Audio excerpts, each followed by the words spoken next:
Menjadi kaya itu sudah ditentukan oleh Allah.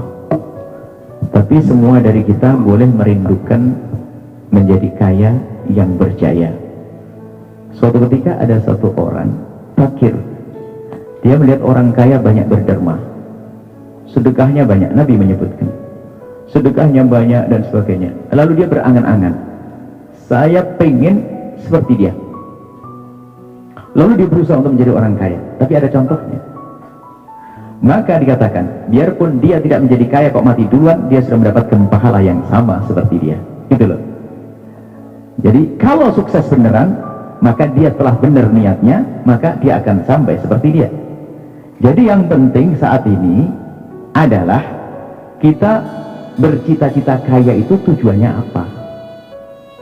Nah itu, kalau kita mencontoh apa itu? Apakah saya hanya melihat oh tetangga saya pakai moneng keren, mobil mewah, saya ingin kayak dia? Nggak benar niatnya. Jadi boleh kita menjadi kaya, kan Nabi menyebutkan orang mukmin yang kuat lebih dicintai oleh Allah. Kuatnya bagaimana? Ya mencari kekayaan, benar. Kemudian ada satu rumus sederhana. Sebaik apapun tujuan, kalau diraih dengan cara yang tidak baik, tidak akan sampai.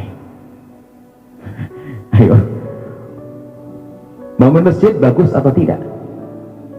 Akhirnya bagus. Tapi kalau gerakkan wanita kampung untuk jadi pelacur, ya nggak bagus. Tujuannya baik tapi caranya tidak baik. Makanya tujuannya kita benahi. Kalau tujuannya benar, nggak mungkin dia ngambil cara yang riba, cara yang haram, nggak mungkin. Wong tujuannya benar kok, kan saya pengen ridho Allah, nggak mungkin aku sodorkan kepada Allah sesuatu yang tidak baik, kan begitu. Nah kemudian kalau orang dalam berbisnis niatnya karena Allah, nggak akan bangkrut selamanya ya, pasti berhasil karena niatnya benar. Kenapa? Kalau belum terlihat hasil di dunia, sudah dapat pahala di akhirat. Ayo, mana yang kita inginkan? Di akhirat. Makanya cita-cita nggak apa-apa, saya ingin jadi orang paling kaya di dunia. Niat tok, tapi niatnya karena kenapa kaya di dunia? Saya ingin beres itu, fakir miskin, sekolah-sekolah, saya pokoknya masjid-masjid ini saya ingin. Niat tok, dia belum sampai, tapi dapat pahala. Makanya diluruskan niatnya. Tujuannya apa-apa. Tapi yang namanya setan kan wah, luar biasa. Wah, ada orang memondokkan anaknya. Mondok saya seorang ustadz kiai memondokkan anaknya. Nak, kamu mondok nak ya, biar kamu pinter kayak abah nanti. Ya bagus, bagus enggak? Kayaknya bagus. Cuma maksudnya apa?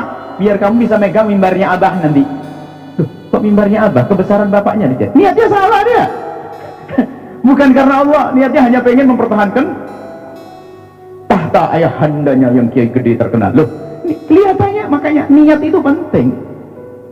Kelihatannya wah saya berjuang karena Allah. Rendah, urusan pribadi loh dengan Allah ini. Makanya kalau benar niatnya mencari kekayaan yang benar, nggak mungkin dia mau ngambil yang haram, nggak mungkin. Sebab apa? Kalau niatmu benar, biarpun kamu belum sampai, sudah dikasih pahala nyampe, kan begitu. Jadi niat yang benar sudah. Kan lebih enak ibaratnya, belum nyampe, nggak ada, tapi kita sudah dapat di akhirat kan. Intinya di akhirat, benar di dunia nggak penting. Ya seperti itu niatnya. Sukses insyaallah ya. Semangat karena Allah, yang halal, yang bersih dan sebagainya terus. Jangan lupa niat. Makanya semua langkah kerja kita hendaknya Allah kita libatkan. Bagaimana caranya? Saya punya proyek, langsung saja Allah masukkan. Kalau sukses akan aku kasihkan ke Allah. Diniatkan, saya harus ada. Jadi harus ada anggaran untuk Allah. Kalau sudah ada anggaran untuk Allah, itu apa? Jika sukses sudah ada bagian untuk Allah. Kalau tidak, sudah dapat pahala. Kan gitu, enak. Yang repot nggak pernah punya angan-angan, apalagi angan-angan nggak jelas. Kemudian kita hilangkan kesombongan. Kita waduh, kayak teman yang bangun rumah Mega, saya harus waduh. Sehingga kan motivator tadi. Ada motivator hanya ngajak, kamu bisa, kaya. Bukan itu. Saya selamat. Tadi apa? Selamat akhirat kan gitu ya. Jadi harus diingatkan sisi akhirat. Motivasi teman-teman. Orang mau jadi orang paling kaya dong. Izzah, punya kemuliaan kita. Maka kita rendah terus ya. Tapi niat yang benar. Cuman setan luar biasa. Kelihatannya niat baik, ternyata di balik itu ada sesuatu yang tersembunyi. Biarpun